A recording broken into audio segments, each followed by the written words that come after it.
अस्सलामु अलैकुम। बोल न्यूज़ हेडक्वार्टर में खुश आमदीद। मैं हूँ मुदस्सर इकबाल। मैं हूँ शाइस्ता शहजाद और मैं हूँ आमना अकरम। हेडलाइंस आपने जानी, बुलेटिन में बात होगी। आगाज करते हैं अहम खबर से। DGISPR major general Babar Iftikhar ने नवाज शरीफ से डील की बातों को बेबुनियाद और कयासराइयां करार दिया है। मीडिया ब्रीफिंग के दौरान बोल न्यूज के सवाल पर मेजर जनरल बाबर इफ्तिखार ने कहा कि अगर कोई डील की बात कर रहा है तो इससे कहें कि तफसीलात भी बताए। इस पर जितनी कम बहस की जाए उतना ही मुल्क के मुफाद में अच्छा है। उन्होंने कहा सिविल मिलिट्री ताल्लुकात में कोई मसला नहीं, इस्टेब्लिशमेंट को इस बहस से बाहर रखें। मेजर जनरल बाबर इफ्तिखार ने मजीद कहा कि मुख्तलिफ इदारों और शख्सियात के खिलाफ मुनज़्ज़म मुहिम चलाई जा रही है। ऐसी तमाम सरगर्मियों के लिंक्स को भी जानते हैं। बैरून मुल्क बैठे कुछ अनासिर आधा सच बताकर हुकूमत और इदारों के दरमियान खलीज पैदा करने की कोशिश कर रहे हैं। कि कौन कर रहा है डील, क्या है उसके मुहर्रकात, क्या है उसकी मतलब व्हाट इज द एविडेंस कि कोई डील कर रहा है, जिसको मैं बेसलेस स्पेकुलेशन कहूँगा। ऐसी कोई चीज़ नहीं है। और अगर कोई ऐसी बात करता है तो मैं आपसे सिर्फ ये रिक्वेस्ट करूँगा कि उसकी डिटेल भी उनसे ज़रूर मांगें, ज़रूर पूछें उनसे कि जी क्या आपके पास क्या है उसके पास। एंड इसको जितना कम इस पे बहस की जाए, जितना कम डिस्कस किया जाए, उतना हमारे मुल्क में फायदे में बेहतर है। कुछ अरसे से पाकिस्तान के मुख्तलिफ इदारों के खिलाफ एक मुनज़्ज़म मुहिम चलाई जा रही है, जिसका बुनियादी मकसद हुकूमत, अवाम, इदारों और अफवाज पाकिस्तान के दरमियान खलीज पैदा करना है, इदारों पर अवाम के एतमाद को ठेस पहुँचाना। हम ऐसी तमाम सरगर्मियों के हवाले से न सिर्फ आगाह हैं बल्कि उनके मुख्तलिफ लिंकेजेस से भी वाकिफ। पाकिस्तान में और पाकिस्तान से बाहर बैठे वो लोग जो हाफ ट्रूथ्स, फेक न्यूज़, मनगढ़ंत झूठे प्रोपेगेंडे से इदारों और शख्सियात को निशाना बनाकर पाकिस्तान को नुकसान पहुँचाने की कोशिशों में हमतन मसरूफ़ है। ये लोग पहले भी नाकाम हुए थे और आइंदा भी नाकाम होंगे इंशाअल्लाह। वज़ीर-ए-आज़म इमरान खान ने इलेक्शन कमीशन की स्क्रूटनी रिपोर्ट का खैर मकदम कर दिया। कहा हमारे अकाउंट्स की जितनी ज़्यादा जांच पड़ताल की जाएगी, कौम के लिए उतने ही हक़ाइक़ की वजाहत सामने आएगी। मुस्लिम लीग नून और पीपल्स पार्टी की फंडिंग पर इलेक्शन कमीशन की इस तरह की जांच पड़ताल का मुंतज़िर हूँ। स्क्रूटनी रिपोर्ट के बाद वजीर आजम मुकम्मल रिलैक्स, घबराने से गुरेज, जांच पड़ताल का खैर मकदम कर दिया। इमरान खान ने ट्वीट किया, ओवरसीज पाकिस्तानियों की जानिब से की गई जांच पड़ताल का खैर मकदम करता हूँ। हमारे अकाउंट्स की जितनी ज्यादा जांच पड़ताल की जाएगी, कौम के लिए उतने ही हक़ाइक़ की वजाहत सामने आएगी। वजीर आजम ने कहा कि PTI वाहिद सियासी जमात है जिसकी बुनियाद मुनासिब सियासी फंड रेजिंग पर मबनी है। मैं मुस्लिम लीग नून और पीपल्स पार्टी की फंडिंग पर इलेक्शन कमीशन की इस तरह की जांच पड़ताल का मुंतज़िर हूँ, जिसके नतीजे में कौम को सियासी फंड रेजिंग और सरमायादारों के मुफादात और एहसानात के बदले पैसे की भत्ताखोरी के दरमियान फर्क देखने को मिलेगा। नून लीग के सदर शहबाज शरीफ ने कहा है कि सादिक और अमीन का मास्क टुकड़े टुकड़े होकर उतर चुका है। स्क्रूटनी कमेटी की रिपोर्ट इमरान नियाजी पर फर्द जुर्म है। कायदे हिज़्ब इख्तिलाफ कौमी असम्बली और मुस्लिम नून के सदर शहबाज शरीफ ने समाजी राब्ते की वेबसाइट पर ट्वीट करते हुए कहा कि सच्चाई लोगों को बेनकाब करने का बेहतरीन तरीका है। PTI गैर मुल्की फंडिंग केस से भाग रही है और अब पता चला क्यों सादिक और अमीन का मास्क टुकड़े टुकड़े होकर उतर चुका है।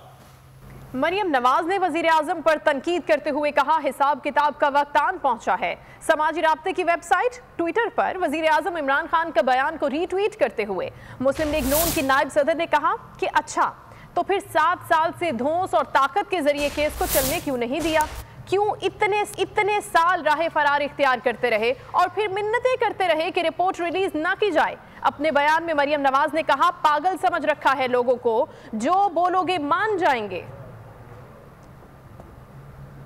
अमीर JUI मौलाना फजल रहमान ने कहा है कि फॉरेन फंडिंग केस में तहरीक इंसाफ बेनकाब हो गई है। सारे सियासतदानों की करप्शन इकट्ठे करके अकेले इमरान खान के बराबर नहीं हो सकती। साबित हो गया कि उन्हें नाजायज तरीके से लाया गया। मुस्तफ़ा कमाल के हमरा प्रेस कॉन्फ्रेंस में उनका कहना था कि आज साबित हो गया कि इमरान खान के पीछे बैनुल अक़वामी लॉबी है। शहरी हुकूक पर किसी के साथ नाइंसाफ़ी नहीं होनी चाहिए। बल्दियाती इदारों को आइन के मुताबिक उनका हक मिलना चाहिए। सारे सियासतदानों की करप्शन को इकट्ठा करके इमरान खान की करप्शन के 10वें 20वें हिस्से तक भी नहीं पहुंच सकती।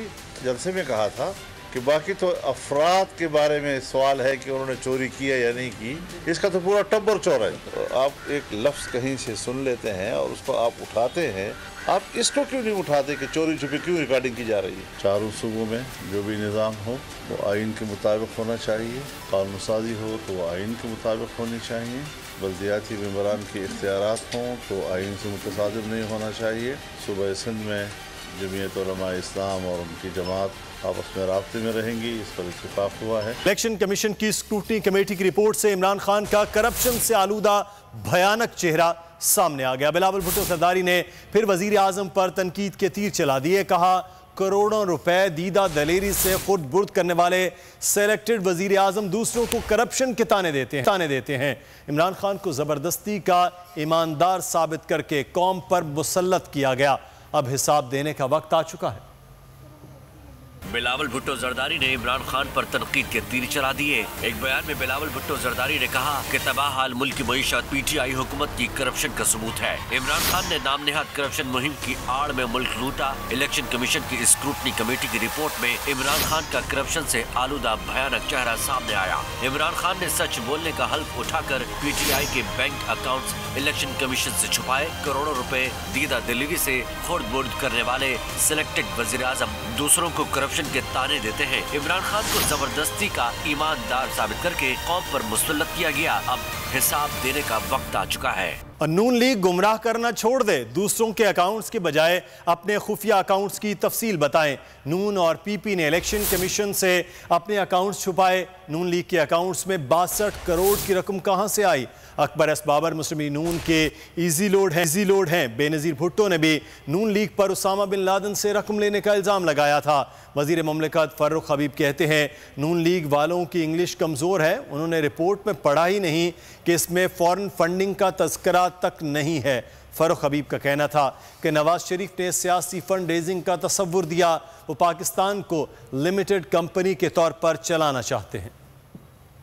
और उसके ऊपर जो है वो अब आकर बात वो लोग भी कर रहे हैं जो लोग खुद जिनके अकाउंट्स का अभी तक जो है वो कोई जवाब नहीं आया। तो पाकिस्तान पीपल्स पार्टी ने 35 करोड़ रुपए के उनके जो हिसाबात हैं उसके अंदर ना कोई कैश चेक मौजूद है, ना कोई कैश स्लिप मौजूद है, ना कोई बैंक ड्राफ्ट मौजूद है। 2013 में 9 अकाउंट्स को छुपाया, 2014 के अंदर इन्होंने अपने 11 अकाउंट्स को छुपाया, 15 के अंदर इन्होंने अपने 10 अकाउंट्स को छुपाया। इनके पास किसी किस्म का कोई सर्टिफाइड जो है वो ऑडिट का निजाम वहां पर मौजूद नहीं है। कि मुस्लिम लीग नून ने इनके अकाउंट्स जो इन्होंने दिए, स्क्रूटनी में सामने आया कि इन्होंने अपने 9 अकाउंट्स को जो है वो छुपाया है। 62 करोड़ रुपए की जो है वो रकम आती है, जिसमें से जिनको इन्होंने डोनेशंस का इजहार करते हैं उन डोनेशंस में से 45 करोड़ रुपए की ऐसी अतियात हैं, ऐसे डोनेशंस हैं जिन डोनेशंस का इनके पास हिसाब ही मौजूद नहीं है। बात करते हैं डॉन लीग के हवाले से। बात डॉन लीग से शुरू होकर टोकरियों पर खत्म हो रही है। शहबाज गिल ने नून लीग पर तंज का निश्तर चलाया। कहा, मरियम नवाज सहाफियों को टोकरियों में डाल रही हैं, मुसलसल आज़ादी सहाफत पर हमले कर रही हैं। वक्त आ गया है आवाज़ बुलंद करें और उनसे सवाल करें। बता दें इतना सन्नाटा क्यों है, कुछ तो बोलें। हाईकोर्ट में आज़ादी इजहार राय के लिए जा सकते हैं, टोकरियों पर बात नहीं करते। हम अपने सहाफ़ी भाइयों से जवाब मांग रहे हैं। कोरोना के बावजूद मुल्क की मईशत नून लीग के दौर से बेहतर है। वो डॉन लीग से शुरू हुई और उसके बाद टोकरियों में पहुंच के खत्म हुई। आपने देखा कि जो पहली ऑडियो आई मरियम सफदर साहबा की, जिसको मान लिया गया, और सहाफ़ियों को टोकरियों में डाल रही हैं, जिनके नाम टोकरियों में लिए वो मौजूद सहाफ़ी हैं। वो भी आप में हिम्मत है इस्लामाबाद हाई कोर्ट को चैलेंज करने की कि आप आज़ादी सहाफत पे सवाल उठा रहे हैं, लेकिन आप में टोकरियों वालों को पूछने की हिम्मत नहीं है। ओ भाई, इतना सन्नाटा क्यों है? कुछ तो बोलो, सांस ही ले लो ऊंची। हम आपके सांस के साथ सांस मिला लेंगे। जवाब आज मांग रहे हैं अपने सहाफी भाइयों से। हम मजम्मत करते हैं ऐसी जुबान की। सब्सक्राइब करें और बेल दबाएं ताकि कोई खबर रह न जाए।